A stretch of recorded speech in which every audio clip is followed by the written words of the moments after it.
Hi, my name is Haley Wood, and the essential question today that I'm looking at is as an advanced educational professional, how would you apply data and data analysis to ensure your continuous improvement plan is focused on closing gaps?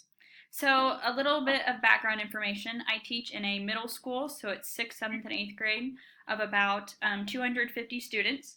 The main assessment that we use is the iReady for reading and math. We do these assessments 3 times a year, beginning of the year, winter, and then at the end. And we look at kind of the growth that the students have made throughout the year.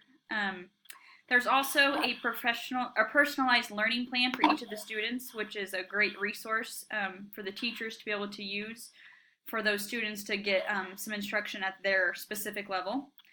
We use the results from the iReady data to determine intervention groups. We have a class that the classroom teacher, the last hour of the day, it's called Impact Math, and that's what I would teach. It was a smaller group of less than 10 students, and then our at-risk teacher also would pull students during the day to give them that extra instruction as well. The concern that I have a little bit is the higher level students, they're not receiving the extra help, only the regular classroom time, which our classroom times every day are less than 50 minutes. So it makes it kind of difficult to make time for individualized instruction during that time. We don't do any type of MTSS with tiers, just kind of pulling those lower students at the end of the day. So we've had some professional development with the program, but some concerns I have that are that not all teachers were included in on that. It was just the math teachers, so the reading teachers weren't quite sure. And our administration also didn't go to that. The elementary one did, but not the middle school, so he was kind of out of the loop of when we were doing things. And so, what questions do you guys have for me? So you're using the iReady data to look at student achievement throughout the year? Yes, correct.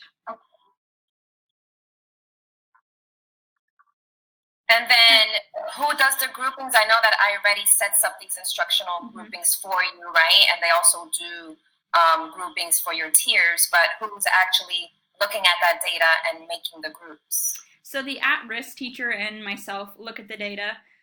We do go off of the color coding that iReady does. We also kind of, we don't pull special ed students during that last time for at-risk since they're getting special ed time. So we take a look at those things and also kind of make those decisions based on kind of consider state assessment data too to decide how to create those groupings. Okay.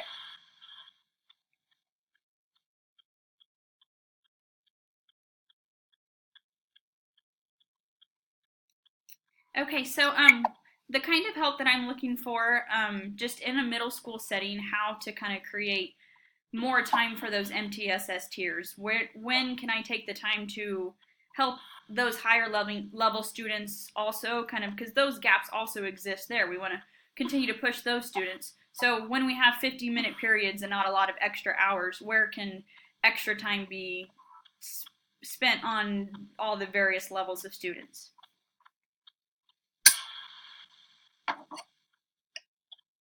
So you're saying that at the end of the day is when you have this time for your intervention groups, right? For the extra support at the end of the day? Yeah, it's an elective hour, so there's reading and math with the extra support, but then there's also other fun classes like weights, Lego robotics, and so a lot of the students get to go to those classes, which makes it more difficult for, it's not just math and reading. Okay.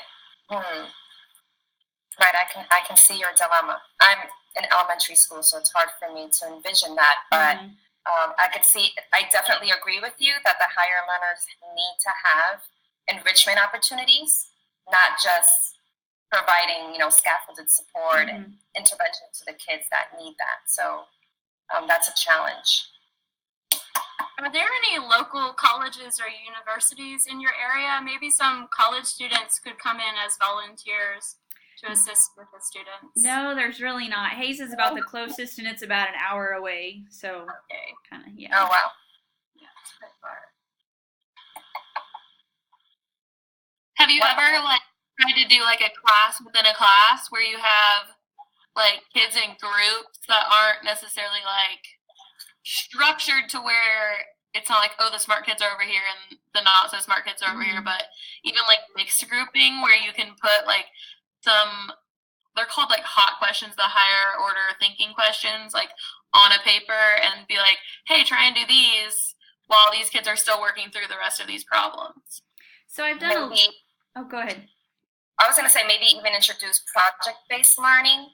So for those higher learners, have projects for them to do in their small group, and like Blair said, you don't necessarily have to do it just in these small little groups. You can also have them maybe lead a group of students, so that they can be challenged and provide that peer support while they're being challenged to go above. So that might be something that we could possibly do.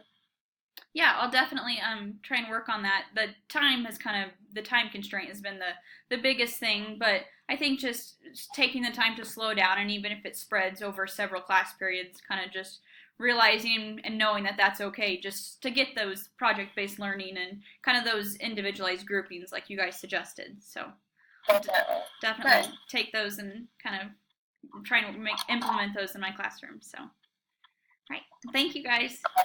Thank you. Thank you.